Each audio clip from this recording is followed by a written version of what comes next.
जनवरी का महीना अब भी शुरू ही हुआ था, पर ऐसा लगता था मानो ठंड अपने चरम पर पहुंच गई हो। गांव के हर घर की छत पर सुबह को बर्फ जम जाता था। पेड़ों की शाखाएं मानो ठंड से सिकुड़ गई थीं। सूरज देवता तो निकलने का नाम ही नहीं ले रहे थे। ये ठंड का मौसम अमीरों के लिए बहुत सुहाना होता था, पर गरीबों के लिए उन पर मुसीबत का पहाड़ टूटने जैसे होता था। हे ऊपर वाले, ये कितनी ज्यादा ठंड कर दी है आपने। कुछ तो तरस खाओ हम गरीबों पे। देख रही हो लक्ष्मी, कितनी कड़ाके की ठंड है। इस बार घर से बाहर निकला भी नहीं जा रहा है।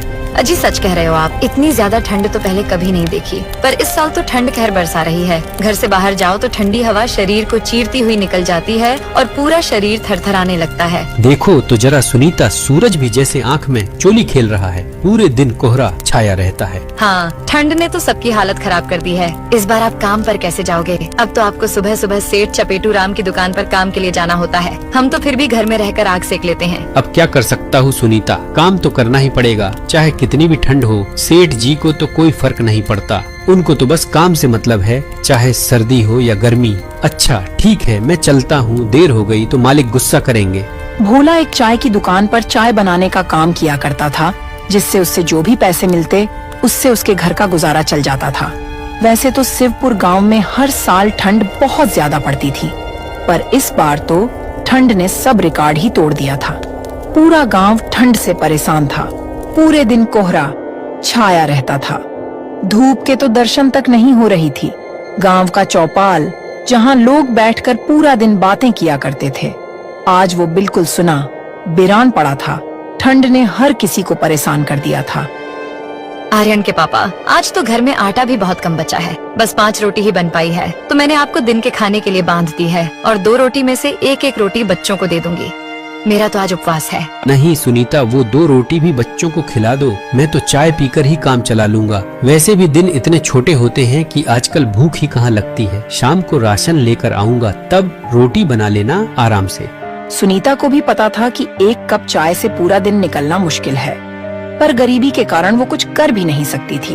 भोला काम के लिए घर से बाहर निकल रहा था। बाहर बहुत ज्यादा ठंड पड़ रही थी।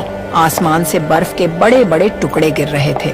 इस कड़ाके की ठंड और बर्फबारी की वजह से भोला का शरीर ठंड से कपकपाने लगा था। उसके शरीर पर एक भी गर्म कपड़ा नहीं था। धोती और कुर्ता में उसे और भी ज्यादा ठंड लगती, पर वो मजबूर था। अपने हालातों के कारण इतनी ठंड में भी उसे काम पर तो जाना ही पड़ता था। शरीर को जमा देने वाली ठंड में भी भोला अपने मालिक की दुकान पे सुबह 6 बजे तक टाइम से पहुंच जाता था। अरे भोला आ गया, ठंड में जरा जल्द आ जाया कर। सारे कस्टमर चाय का इंतजार करते हैं और तुम देर से आते हो। ऐसे नहीं चलेगा। सेठ जी, इतनी ठंड पड़ रही है मानो कि जान लेकर ही मानेगी। बर्फ जैसी ठंड है, इसीलिए थोड़ा देर हो जाती है। ठीक है, मुझे कहानी मत बताओ, जरा जल्द आया करो। जाओ जल्द से बर्तन धो डालो। बर्फ जैसे ठंडे पानी में बर्तन धोना भोला के लिए आसान नहीं था, पर वो कर भी क्या सकता था। कहते हैं ना, गरीबी और भूख सब करवा देती है। आज भोला को घर राशन भी लेकर जाना था, वरना उसका परिवार भूखा रह जाता। वो बर्तन धोकर चाय बना देता है। आग के पास खड़ा होकर कुछ राहत महसूस होती थी। उसे ठंड के वजह से भोला का भी मन किया कि 1 कप चाय वो भी पी ले। वो चाय पीने के लिए 1 कप लेता है। वैसे ही उसका मालिक चपेटू राम उसे देख लेता है और गुस्से में बोलता है, भोला, तुम्हें यहाँ चाय बनाने के लिए रखा हूँ या चाय पीने के लिए? मैं खुद पूरे दिन में 1 चाय पीता हूँ, इस दुकान का मालिक होकर भी, और तू नौकर होकर चाय पिएगा। अब तक ना जाने कितनी चाय पी चुका होगा तू। आज तेरी दिहाड़ी से 2 कप चाय के पैसे काट लूंगा, तब पता चलेगा तुम्हें। और कल से मेरे यहाँ काम पर मत आना। नहीं मालिक, आज पहली बार चाय मैंने पिया है इस दुकान से। वो आजकल ठंड ज्यादा बढ़ने लगी है। मेरे पास गर्म कपड़े भी नहीं है, इसीलिए गलती हो गई। मालिक, अब ऐसा कभी नहीं करूँगा। आप मेरे पैसे मत काटिए। आज घर पे राशन तक नहीं है, बच्चे भूखे हैं मेरे मालिक। ये सब तुझे चाय पीने से पहले सोचना था। मैंने ठेका नहीं लिया है तेरे बच्चों के पेट भरने का। चल जा, अब काम कर चुपचाप जाकर। बेचारा भोला पैसे कम मिलने की बात से परेशान था। उसे क्या पता था कि वो 1 कप चाय उसे इतनी महंगी पड़ेगी। शाम तक वो काम करता रहा और कम पैसे लेकर घर की तरफ चला गया।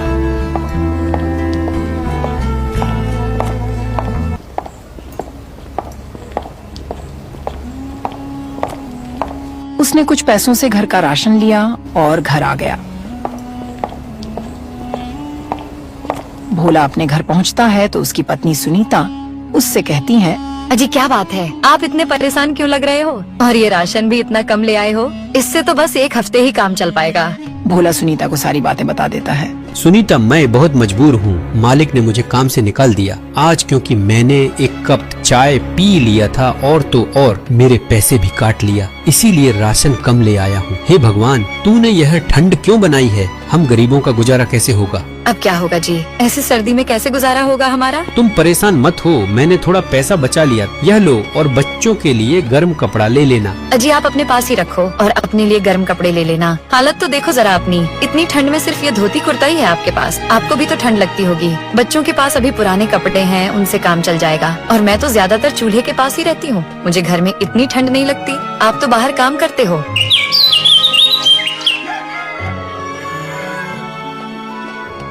भोला बाजार जाकर अपने लिए एक गर्म चादर खरीद कर ले आया।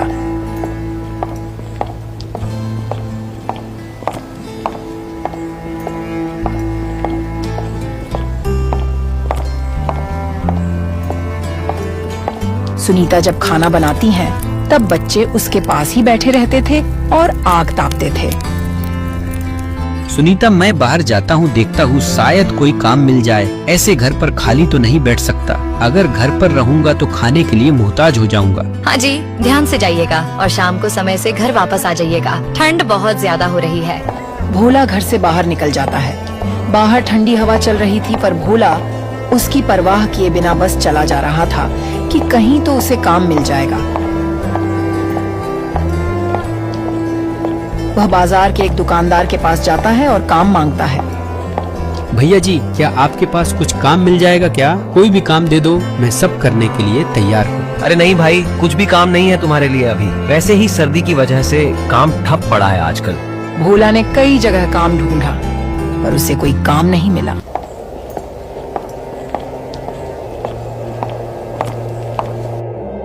वो मायूस होकर एक पेड़ के नीचे बैठ गया। हे भगवान, अब क्या करूं? कोई काम नहीं मिल रहा। अब घर का गुजारा कैसे होगा? पैसे भी बहुत कम बचे हैं और राशन भी कुछ दिनों में खत्म हो जाएगा। भोला यह सब सोच ही रहा था कि तभी एक साधु बाबा उसके पास आते हैं। बेटा, क्या तुम मेरा थोड़ी सी मदद कर दोगे? मेरा कुटिया यहाँ से कुछ दूरी पर ही है। वो ठंड बहुत ज्यादा है और हवा भी तेज चल रही है, इसलिए मैं अब और ये लकड़ियाँ ज्यादा दूर तक नहीं ले जा पा रहा हूँ। मेरा लकड़ियाँ मेरे कुटिया तक पहुँचा दो बेटा, तुम्हारा बहुत बड़ा एहसान होगा। ठीक है बाबा जी, चलिए मैं आपका सामान आपके कुटिया तक पहुँचा देता हूँ। भोला साधु बाबा की लकड़ियाँ का गट्ठर अपने सर पर उठाकर उनके साथ चलने लगता है।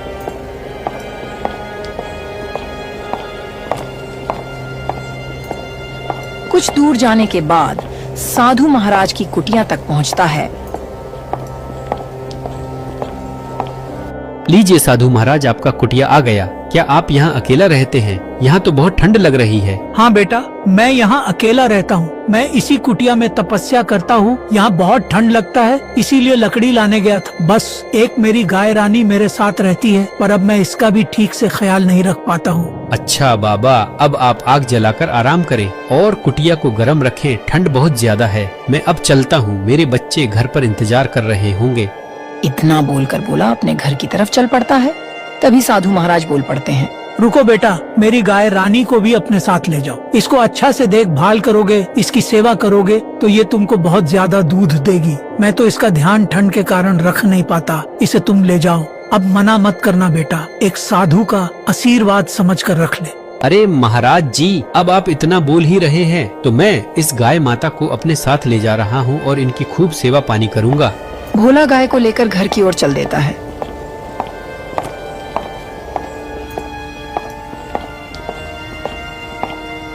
अजी ये गाय कहाँ से लेकर आए हो? भोला सुनीता को सारी बातें बता देता है। सुनीता, अब से ये हमारी गाय माता हैं और इनकी सेवा की जिम्मेदारी भी हमारी है। तुम जाकर खाना बनाओ, तब तक मैं गाय माता के लिए कुछ हरी घास लेकर आता हूँ। हो सकता है इन्हें रात में भूख लगेगी। तुम तब तक एक बाल्टी पानी पीला देना गाय माता को। भोला गाय के लिए चारा लाने जंगल जाता है।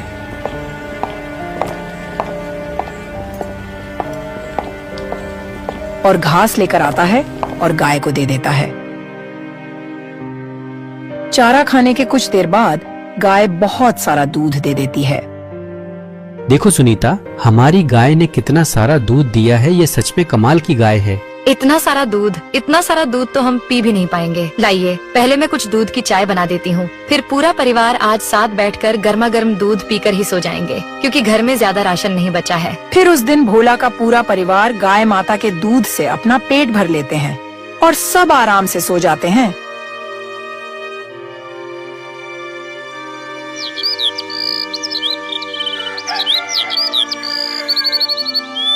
अजी, हमारे पास इतना सारा दूध हो गया है, क्यों ना हम चाय का काम शुरू कर लें। सर्दी का मौसम है, आजकल अच्छा चलेगा चाय का काम। हाँ सुनीता, तुम बोल तो ठीक रही हो, पर बाकी का सामान उसका क्या? उसके लिए पैसे कहाँ से आएंगे? अजी, आप कुछ पैसे मुखिया जी से उधार ले लो, काम चल जाने के बाद चुका देंगे। फिर भोला अगले दिन मुखिया के घर पैसे लेने जाता है। मुखिया बहुत ही अच्छा और दयालु इंसान था।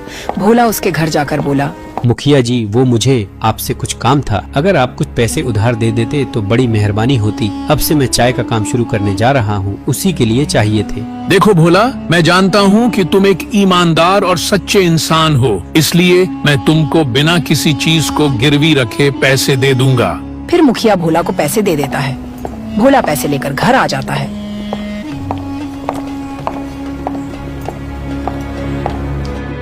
और अगले दिन वो चाय का काम शुरू कर देता है। भोला इतनी अच्छी चाय बनाता है कि सब उसकी चाय के दीवाने हो जाते हैं। लगता था गाय माता के दूध से बनी चाय में कुछ जादू था। जो चाय पीता बस उसी चाय के गुण गाने लगता। इस तरह जो भी भोला की चाय पीता वो रोज उसकी दुकान पर आने लगा। अब भोला का चाय का काम बहुत तेजी से चलने लगा। उसकी दुकान पर चाय पीने वालों की लंबी लाइन लगने लगी। ये सब देखकर सेठ चपेटू राम को उससे जलन होने लगी। ये ससुरा तो बड़ा चालाक निकला। मैंने इसे काम से निकाल दिया तो इसने खुद की दुकान खोल ली। इसे तो सबक सिखाना ही पड़ेगा। सेठ चपेटू राम कुछ गुंडों को अपने पास बुलाता है और उनको भोला को परेशान करने के लिए पैसे देता है। ये ले लो पैसे और जाकर भोला को मजा चखा दो। उस भोला की इतनी हिम्मत कि मुझसे बराबरी करने की सोच रहा है। 2 कौड़ी का आदमी था और 2 कौड़ी का ही रहेगा। बड़ा आया सेठ बनने। गुंडे भोला की दुकान पर जाकर उसे धमकी देते हैं। फिर वो गुंडे भोला की दुकान की चाय पीने के लिए मांगते हैं। क्योंकि ठंड का मौसम था, भोला उन्हें चाय दे देता है। उसके बाद चाय पीकर वो भी उसकी चाय के दीवाने हो गए। गाय माता के दूध में ही कुछ जादू था। जो उस दूध की चाय पीता वो चाय के दीवाने हो जाते। वो गुंडे उसकी चाय की तारीफ करते हैं। अरे वाह भोला भाई, क्या चाय पिलाई है तुमने। अब कोई जरूरत नहीं है हफ्ता देने की, बस रोज 1 कप चाय पिला दिया करो। फिर वो गुंडे खुश होकर वापस सेठ चपेटू राम के पास जाते हैं और उल्टा चपेटू राम को पीटने लगते हैं। अरे भगवान, अरे मूर्खों, मुझे क्यों पीट रहे हो? मैंने तो तुम्हें भोला को डराने धमकाने के लिए पैसे दिए थे। छोड़ो मुझे। ये लो तुम्हारे पैसे सेठ, और आज के बाद अगर भोला भाई को परेशान करने का सोचा भी तो हमसे बुरा कोई नहीं होगा, समझे सेठ? ऐसा बोलकर वो गुंडे सेठ को उसके पैसे वापस देकर वहाँ से चले जाते हैं और सेठ को उसके किए का फल मिल जाता है। भोला की दुकान अच्छी चलने लगती है और वो अपने परिवार के साथ खुशी खुशी रहने लगता है।